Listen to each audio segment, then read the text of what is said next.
Hello students, यहाँ पे हमने कोऑर्डिनेट ज्योमेट्री में हमने इससे पहले वाले लेक्चर्स में हमने क्या किया था, दो फॉर्मूले पढ़े थे। एक था डिवीजन फॉर्मूला और एक था आपका मिड पॉइंट फॉर्मूला, मतलब विभाजन सूत्र, और एक मध्य बिंदु सूत्र। अब यहाँ पे इससे पहले वाले एक्सरसाइज लेक्चर में मैंने क्या किया था, आपको ये करा दिया था सेंट्रॉइड फॉर्मूला, जिसका मैंने क्वेश्चन नंबर आपको 7 कराया था। तो क्वेश्चन नंबर 8 में देखो क्या था क्वेश्चन।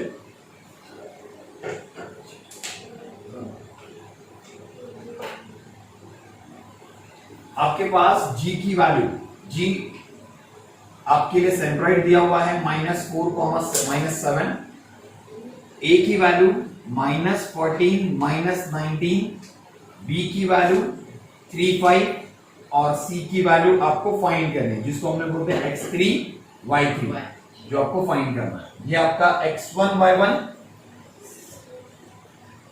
g सेंट्रॉइड है, तो सेंट्रॉइड को हम क्या कंसीडर करते हैं, x और y। तो x, y, x1, y1, x2, y2। Okay, अब मुझे किसका आंसर निकालना है, x3 और y3 का। तो यहां पर वैल्यू को पुट अप करते हैं। x क्या है आपके लिए, -4 इज इक्वल टू x1 कितना है, -14 प्लस 3 प्लस x3 अपॉन 3, और y क्या है, -7, y1 -19 plus 5 plus y3 upon 3।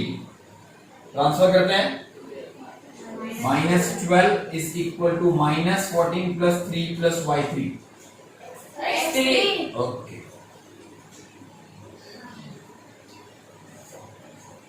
क्या होगा, -14 प्लस 3 -11, -11 इससे गया तो +11 -12 is equal to x3, -1 is equal to x3।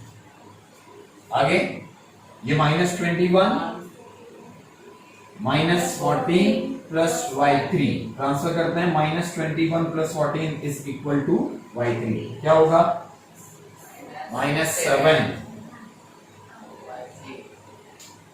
Same as question, आपका क्वेश्चन नंबर 9 है, जिस जगह पे आपको यहां पर x1 और y1 क्या है आपके लिए, देखो क्या क्या कोऑर्डिनेट दिया हुआ है, लिख देता हूं मैं। यहां पर कोऑर्डिनेट है आपके पास h -6, ये a है, मतलब ये क्या बनेगा आपका x1, b क्या है आपके लिए 2, 3, क्या बनेगा x2, y2, और c आपके लिए क्या है -6k x3, y3, और g आपके लिए xy। सबकी वैल्यू को इस फॉर्मूले में पुट अप करो, आपको h और k का आंसर मिल जाएगा। ओके,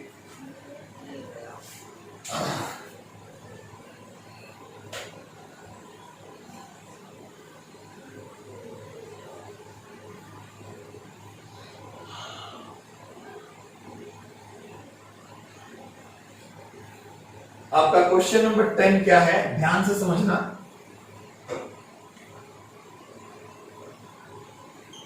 एक लाइन, इस लाइन को आपको 3 पार्ट में डिवाइड करना है, ट्राइसेक्शन बोला है इसने। 3 पार्ट्स में क्या करना है, इसको divide, 3 equal parts, 3 equal part में क्या करना है, इसको डिवाइड करना है। तो एक लकड़ी है, उसको कुल्हाड़ी से काटना है, ठीक है। तो उसको 3 पार्ट में डिवाइड करने के लिए हमें कितनी बार वो कुल्हाड़ी को चलाना पड़ेगा, 3 इक्वल पार्ट में डिवाइड करने के लिए कितनी बार कुल्हाड़ी को चलाना पड़ेगा, 2 बार, ठीक है। अभी जैसे एग्जांपल ले लो, एक इंसान है, इसको 3 पार्ट में काटना है, तो 2 बार ना। ओके, तो यहां पर समझो ये a है, ये b है, यहां पर एक पॉइंट है और यहां पर एक पॉइंट है, तो इधर p और इधर q लिख दिया हमने। तो देखो 3 पार्ट इक्वल पार्ट हो गया, AP, PQ, QP, ठीक है। तो बीच में पॉइंट कितना आया वो मैं आपको बता रहा था, कि जो दो बार कुल्हाड़ी चलाया वो ये P और Q पॉइंट है। ओके, अब आपके पास 2 पॉइंट, एक क्या है 2, 7 और बी क्या है -4 -8। तो इसने बोला कि मुझे बीच में जो दो पॉइंट मिले हैं पी और क्यू, वो दोनों पॉइंट का कोऑर्डिनेट निर्देशांक निकालना है। मतलब पी का निर्देशांक क्या होगा, कोऑर्डिनेट क्या होगा, और क्यू का कोऑर्डिनेट क्या होगा, ये आपको पता करना है। तो कैसे निकालेंगे, तो सुनो, जब भी 3 पार्ट्स बोला, 5 पार्ट्स बोला, मतलब ऑड नंबर बोला, विषम संख्या, ठीक है, तो सबसे पहले आपको यहां पर देखो, अगर मैं बोलूं ए बी का मिड पॉइंट क्या है, ए बी का मध्य बिंदु क्या है, नहीं है, कोई भी नहीं है। लेकिन मैं ये बोल सकता हूं कि पीबी का मध्य बिंदु क्यू है, मतलब पीबी का जो मिड पॉइंट है वो कौन है, क्यू है, ये है। लेकिन क्या आपके पास पी पॉइंट दिया है क्या, नहीं। अगर मुझे क्यू पॉइंट चाहिए होगा तो उससे पहले पी पॉइंट आपको निकालना पड़ेगा। अब पी पॉइंट कैसे निकलेगा, पी पॉइंट आपको डिवीजन फॉर्मूला से निकालना है, विभाजन सूत्र से निकालना है। क्यों, अगर आप डायरेक्टली देखो तो ए बी का कोई भी मिड पॉइंट नहीं है। अगर ये 3 पार्ट में, 4 पार्ट में डिवाइड होता ना, ये ए, ये बी, 1 2 3, तो देखो ये पी क्यू आर, तो ए बी का मिड पॉइंट क्या मिल रहा है आपको, क्यू। अगर ये मिड पॉइंट फॉर्मूला से क्यू आ जाता, मध्य बिंदु सूत्र से क्या मिल जाता आपको, क्यू, फिर बोलते पी किसका मिड पॉइंट है, ए क्यू का, मतलब पी किसका मध्य बिंदु है, ए क्यू का, आर किसका मध्य बिंदु है, क्यू बी का। लेकिन इसमें नहीं दिया जा रहा, ठीक है। तो यहां पर क्या करोगे, सबसे पहले यहां पर सबसे पहला काम है आपका एपी अपॉन पीबी लिखना। ये क्यों अपॉन लिखना है, मैंने आपको बोला कि मुझे डिवीजन फॉर्मूला निकालना है, और डिवीजन फॉर्मूला में एम और एन होना चाहिए। एम और एन कैसे मिलेगा आपको, एपी और पीबी क्यों मत देखो, अगर यहां पे 5 हिस्सा भी होता ना, A B 1 2 3 4, P Q R S, अभी भी मिड पॉइंट नहीं मिलेगा, देखो कोई भी सेंटर में नहीं है ना, तभी भी मैं क्या निकालता, एपी निकालता और पीबी पकड़ता, एपी और पीबी। समझा क्या बोला, 3 मतलब ट्राइसेक्शन, 5 इक्वल पार्ट्स और 7 इक्वल पार्ट्स, कौन से नंबर बोल रहा हूं मैं, ऑड की इवन ऑड, मतलब सम की विषम, विषम, विषम वाले में ये कौन सा करना जरूरी है आपको, ठीक है।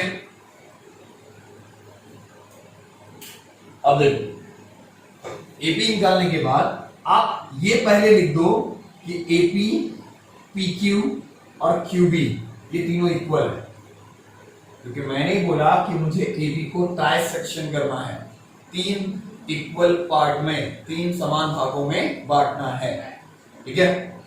अब एपी अपॉन क्या लिखता हूं, पीबी की जगह पे लिख सकता हूं पीक्यू प्लस क्यूबी। क्या पीक्यू को हटा के मैं एपी लिख सकता हूं, पीक्यू इक्वल टू किसके है, क्यूबी किसके इक्वल है, एपी, तो इसका मतलब ये दोनों एपी बनेगा ना, तो AP upon AP plus AP, तो AP upon 2 AP AP cancel, तो m इज टू n कितना मिल गया, 1:2। अब p divide ab in the ratio of 1:2, मतलब p ab को 1:2 में क्या कर रहा है, विभाजित कर रहा है, ठीक है। p बिंदु p ab को 1:2 में क्या कर रहा है, विभाजित कर रहा है, तो ये लिख दिया मैंने। अब मुझे q से कोई मतलब नहीं है, आपको इतना बता दो, ये आपका 1:2 आ गया, तो ये आपका क्या बनेगा, ये बनेगा आपका 27, मतलब x1 y1। अच्छा चलो मान लिया अगर ये 5 पार्ट होता तो 5 इक्वल पार्ट्स होते तो यहां पर एपी कितनी बार आता? 4। रेशियो क्या बनता? 1/4। समझा क्या बोला? नहीं समझा? 7 होता तो क्या आता? 1/6। चल बी -4 -8 ये क्या बनेगा? x2y। ओके, यहां पर p आपके लिए क्या बनेगा? xy, जो आपको फाइंड करना है। ओके, रेशियो m/n कितना बना? 1:2। बोलो formula. x is equal to mx2 plus mx1 upon n plus n। y is equal to my2 plus ny1 upon m plus n। Okay, clear? x is equal to m x2 plus n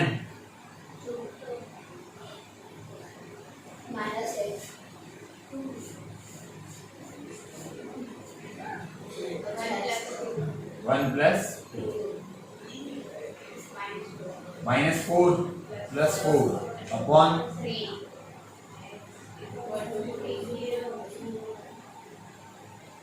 0 -4 plus 4। y is equal to m1 y2 -8 plus n2 y1 7 upon 3। चलेगा ना? 3 -8 plus 14 6।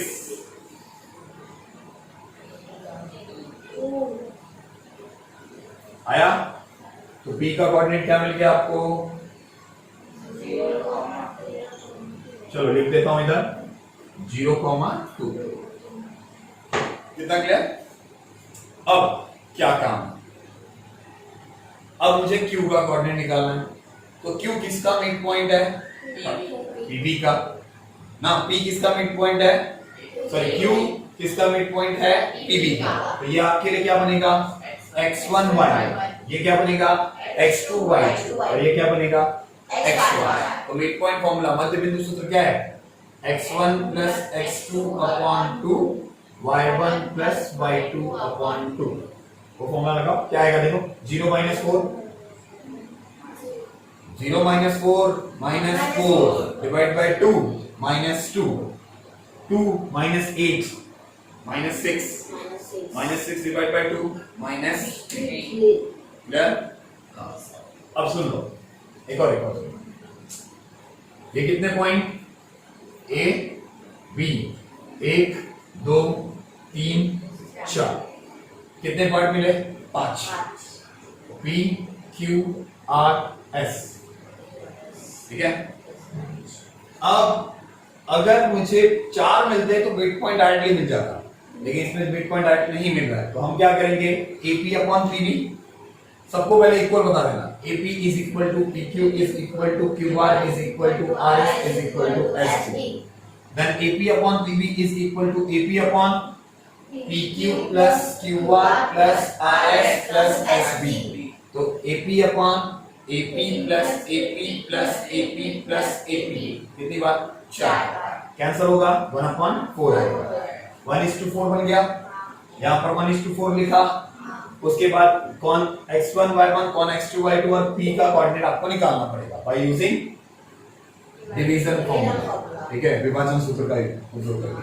वो मिलने के बाद चलो समझ लो p आ गया, इधर b आ गया। तो pb का मिड पॉइंट क्या है? r। pb का मिड पॉइंट क्या है? r।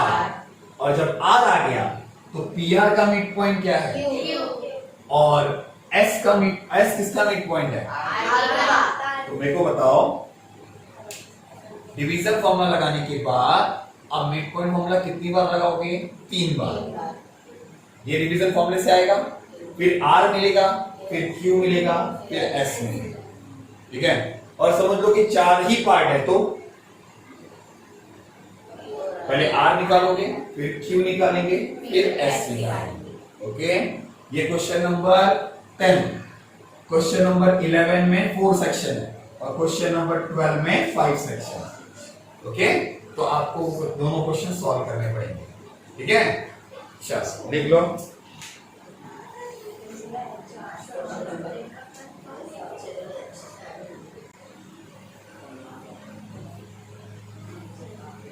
चलो यहाँ देखो,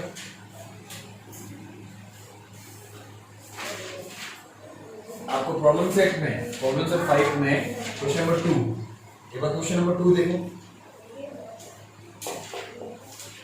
क्वेश्चन नंबर 2 में आपको कोलिनियर प्रूफ करने के लिए बोला है। कोलिनियर प्रूफ करना मतलब AB का डिस्टेंस, BC का डिस्टेंस, AC का डिस्टेंस, जो सबसे बड़ा होगा उसको साइड में और बाकी दोनों को ऐड। ठीक है, क्वेश्चन नंबर 3, क्वेश्चन नंबर 3 में क्या बोला है क्वेश्चन? मिड पॉइंट निकालने को बोला है ना। मिड पॉइंट मतलब मध्य बिंदु निकालना, मध्य बिंदु सूत्र लगाने का, मिड पॉइंट फॉर्मूला लगाने का और आंसर निकालने का। क्वेश्चन नंबर 4 में रेशियो निकालना है। रेशियो कैसे निकालते हैं हम लोग, बताओ रेशियो कैसे निकालते हैं? M और N या तो Y देगा या तो X देगा। X Y, X1 Y1 X2 Y2, इसमें से किसकी वैल्यू दी है? X1 Y1 दिया है, X2 Y2 दिया है।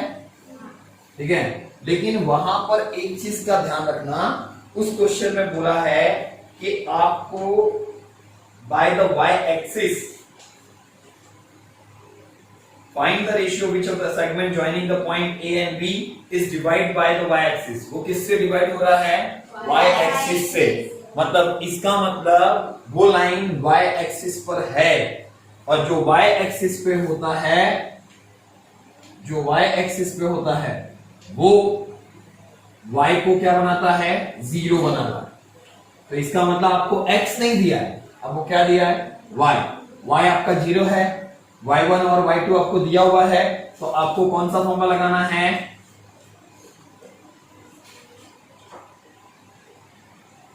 m plus n। y की वैल्यू, y2 की वैल्यू आपको दी होगी, y1 की वैल्यू दी, और एक रेशियो दिया होगा। देखो दिया है क्या?